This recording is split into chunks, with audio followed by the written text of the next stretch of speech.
I have a really conflicted relationship with what people often mean when they say the word worship. Because what we've done is tended to develop a worship industry, and then we develop this clientele who are sophisticated consumers of worship products and prefabricated worship experiences. And it's just a rat race, because I meet so many quote worship leaders who are paid to help people in this, but the people come like with their checklist. I didn't feel, on a scale of 0 to 10, I only got the feeling to a 6 today. The Holy Spirit's not here, and they put all this pressure on the worship leader to deliver a certain experience and a certain high. And it's just maddening, because if the people start playing that game, then they have to whip everybody into a frenzy. It becomes manipulation. It becomes propaganda. And there is a huge difference between propaganda and art.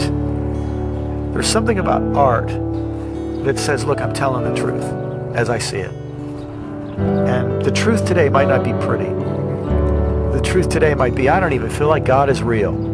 And we can't handle that, but the Bible can handle that. The Bible gives us the book of Job, the book of Ecclesiastes. The Bible tells us that at the very moment when the disciples are encountering the risen Christ in Matthew 28, it says, and some doubted. So doubt is part of this thing as well as faith. And there's this beautiful, beautiful honesty about art. And when you're honest about the ugliness of life, that's a beautiful thing. It's strange, it's paradoxical. But when you try to make everything pretty, it ends up seeming really cheap.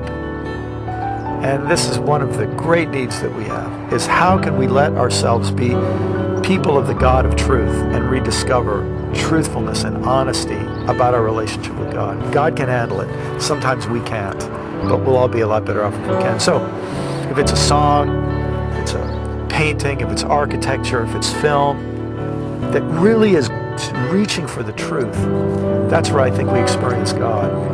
But if we're trying to market God like he's an infomercial, it makes God seem less real.